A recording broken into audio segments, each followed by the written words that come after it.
At Kroger, an annual Boost membership just got even better. Now you can choose from Disney Plus with ads, Hulu with ads, or ESPN Plus on us when you sign up. Plus, enjoy unlimited free delivery, double fuel points, exclusive offers, and free items. Sign up for a Boost membership today. It's an easier way to save, including new streaming options to relax with while we deliver your groceries. Kroger, fresh for everyone. Restrictions apply. See site for details.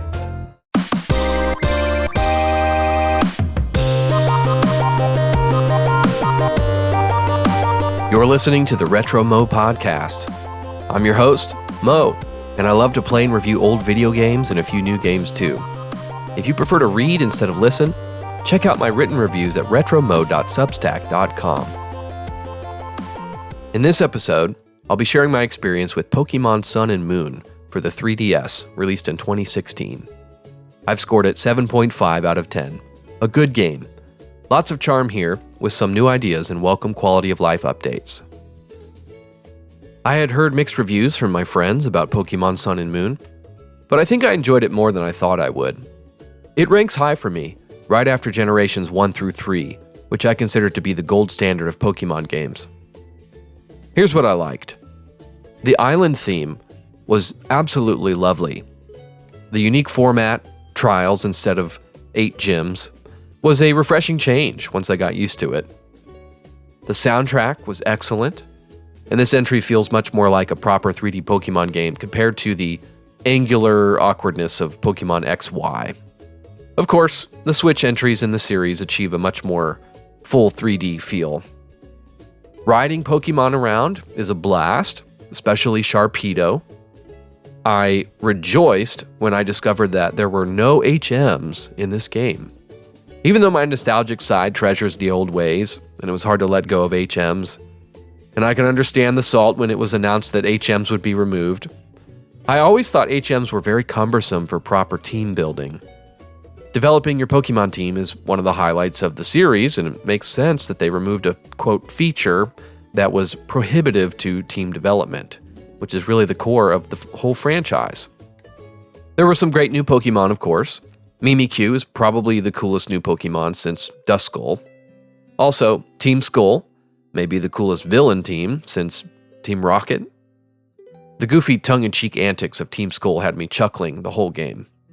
The storyline in Sun Moon was a little wild at times, definitely riddled with some Pokemon plot, but otherwise pretty solid for a Pokemon game. Here's what I didn't like. I'm still struggling to accept that Pokemon games are just so darn easy now. I have very mixed feelings about the experience share function. I appreciate that it reduces grind and allows you to more easily train many different types of Pokemon, so you'll try more variety in your team composition, but it just becomes even more crucial that the game difficulty is balanced properly. When I played through XY, I tried turning off the experience share function, and that resulted in XY being a very grindy game. I was several levels behind by the end of the game, and I had to do a lot of grinding. For Sun Moon, I left experience share on, and it made the game a breeze. I battled all the trainers as I normally would, but I ran from nearly all wild Pokemon, since my team was consistently 5 to 8 levels higher than trainers and trial leaders until I reached the end of the game. I don't mind the lack of grinding, but I wish they'd balance it a little better to keep things interesting. One nitpicky thing, I was bothered by the fact that the player character has the same dopey smile on his face for 99% of the game, even during scenes with more serious overtones. Your character just has this really dopey grin on his face. I suppose Pokemon games aren't known for their realism and immersion, but I thought this was pretty silly. Overall, Pokemon Sun and Moon was refreshingly unique, and I enjoyed the ride. Fans of the Pokemon games will most likely enjoy it as well. Thanks for listening to the Retro Mo Podcast. As always, I do my best to keep all of my content spoiler-free and rated E for everyone.